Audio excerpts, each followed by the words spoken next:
Airborne. We have the airborne, and yeah, we're always alongside your elite forces everywhere. We actually had the longest sniper kill for like 8 years. It finally got beaten. I think an American got it now or someone. I'm not sure. Oh, it would have to be an American. Yeah, probably. Yeah. What's his name? Chris Kyle.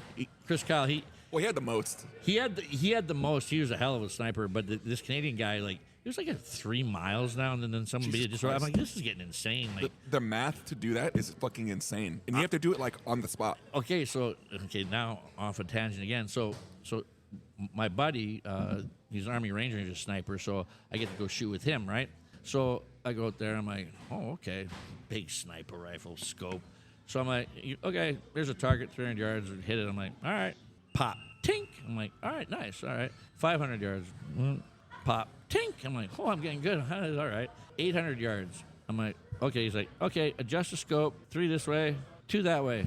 I'm like, okay, tink. I'm like, holy smokes. Oh, wow. So they had this 4th one, 1,027 yards, Geoff Bumstead. Tells me on the scope what to do.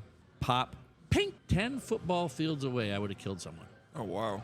On my first, but here's, like you're just saying, the mind-boggling thing. He has this little book. I have no idea.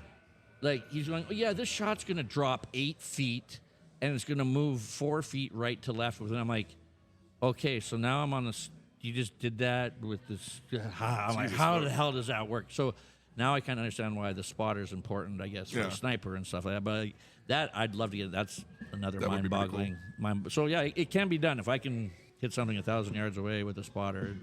Did your granddad go to D-Day? What's that? Was your granddad in D-Day? Oh, let's go back to my story. Okay, so I'm playing hockey in Germany, and you have World War II, and my grandfather was a navigator, the guy who set the bomb, dropped the bombs on Germany. So he flew like 48 bombing missions, blowing up the exact places that I am now playing hockey. No shit. Which is mind-boggling. I'm thinking in my head, like, this is insane. He got shot down right near the end of the war into the Rhine River, and I'm like living right by the Rhine River. Oh, and I'm crazy. going, holy smokes. And then he was a prisoner of war, and then the war ended, so he got lucky. But so I'm thinking, I'm going like, these people are chirping like, yeah, you know what? My grandpa blew the shit out of your country. You like that? I'm like, if they ever know that, they probably come after me. But like, they actually didn't want to talk about the war. Like, oh, really? Yeah. It wasn't a big. The few guys I would talk about, they're like, nah. Is it a shameful thing? I think it kind of is. Like, they didn't really talk about it. And a lot of their relatives were probably part of the Nazi Party. Yeah, and the people I did were like, Hitler was bad. They didn't agree with it. So there wasn't anyone that was like, nah, we're mad about the war. Because nobody stood up and said anything. Exactly. They slowly took away your rights. Yeah.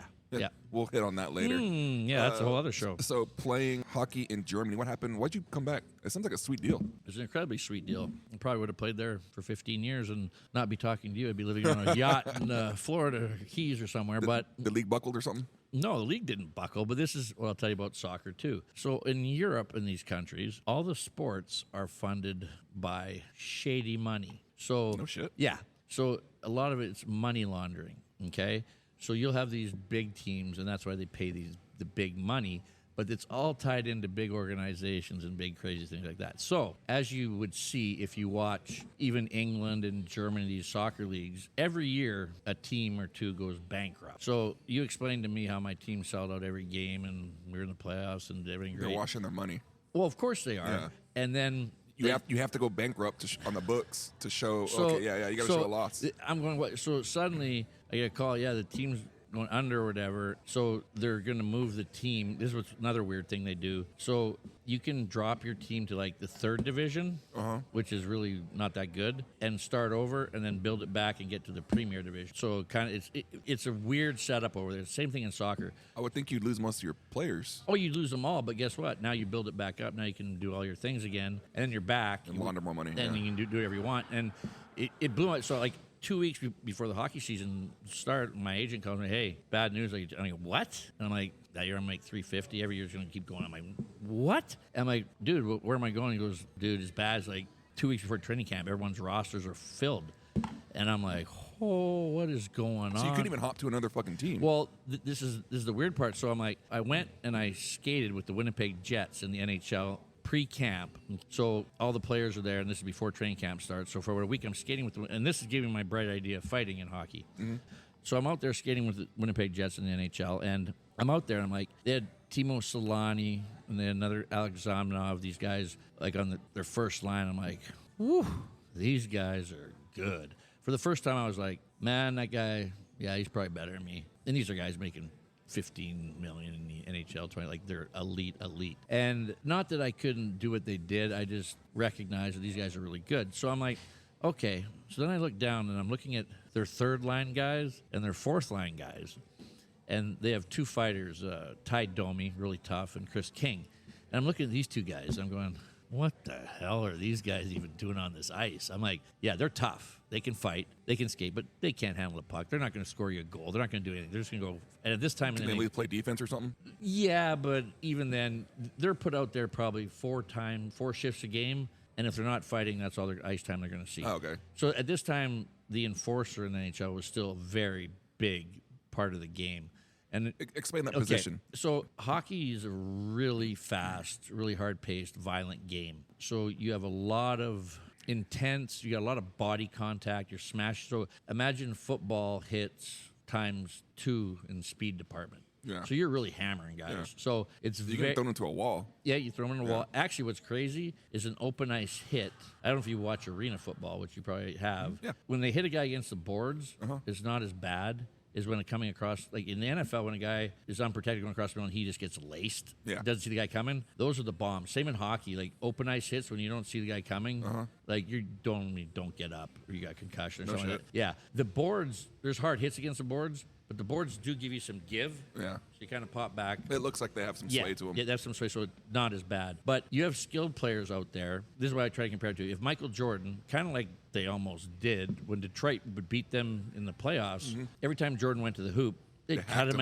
Cut him in his knees, smack his, like they beat the hell out of him. Basketball was rough back then. Yes, it they was. Didn't flop. No, I actually watched that there, and I'm like, this is a totally different game. So his enforcer would be Oakley. Oakley was, and yet another guy who we really like too. So they have, but it's different because in basketball you can't really fight. So Jordan got beat up, but hockey you can get a lot more. You have a stick in your hand. So imagine taking a stick and jabbing someone as hard as you can in their stomach, or slashing or whacking the back of their leg with that stick, or like, so you can do a lot of damage to cross-check someone. Like, so, and if in hockey, if guys like Wayne Gretzky and these elite guys get totally beat up and people like start slashing at their hands, they break their wrists, so that kills your teams. And it's a very intimidating game where you can get a team, and actually our first year with the Ice Rays, it was kind of like that. We were very intimidating, had a lot of guys that could fight and play, but very mean. So they knew the market. There's a bunch of fucking Hispanics down there that like to fight. We'll get into that, but it's funny because we had skill, but we were super tough. So teams didn't even want to come in here and play. Like they didn't want to play.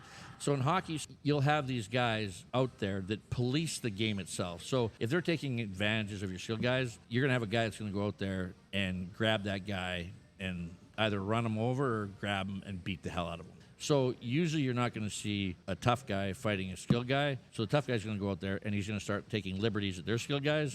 So then the other team's tough guys are going to have to come on and they're going to have to fight. Yeah. And so that's fighting in hockey. You fight in hockey because some fights just happen. That sounds like just like a gentleman's agreement kind of. Yes, yeah. In a fucked up way. Yes, it is. Yeah. Fights in hockey start because sometimes it just happens because you're so intense and you're getting hit and hurt. It just happens. like any sport, yeah.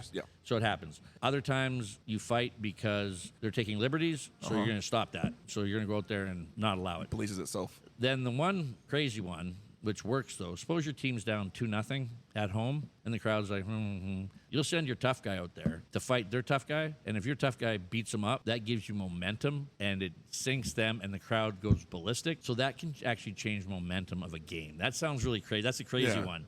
So where two guys go, all right, we're going to go. So the enforcer Let's is go. is the tough guy. Yeah, exactly. It's like goon. Yeah, it's like goon, enforcer, But the rare thing, and this is what I noticed when I was with the Winnipeg Jets, is these guys were not near as good a hockey player as I was. Not even close. So I'm like, I got an idea. There's a couple guys in the NHL that could fight, and they also could play. And they were very high commodities. But that's pretty rare, right? Yes, it's Being rare. able to do both? Yes, very rare. And I was actually way more even. What I did is kind of insane. I'm the best player on the team and scores the most points, but also I fight everybody. So, but what I did is I'm like, you know what? And I hadn't fought on the ice. I've been because in college you don't fight. Yeah. But I've been boxing like a madman, right, the whole time. So I know street. I know I can fight. So I'm like, all right. What happened is my agent. I went to Toledo in the East Coast Hockey League. So right off the bat, I go after the tough guy. Where I start just pounding him. You made this decision before, like I made this while you were decision lacing up your skates. While I was lacing up my fuck skates. This dude up. No, I go. You know what? I can beat this guy up on the street. Why can't I beat him up on the ice? And if I can score goals and beat these guys up, I'll be in the NHL in a couple years anyway. So even though I got screwed, I'm still going. I'm all good. So then I just went out there and I started beating the hell out of everybody. Oh, what team were you on?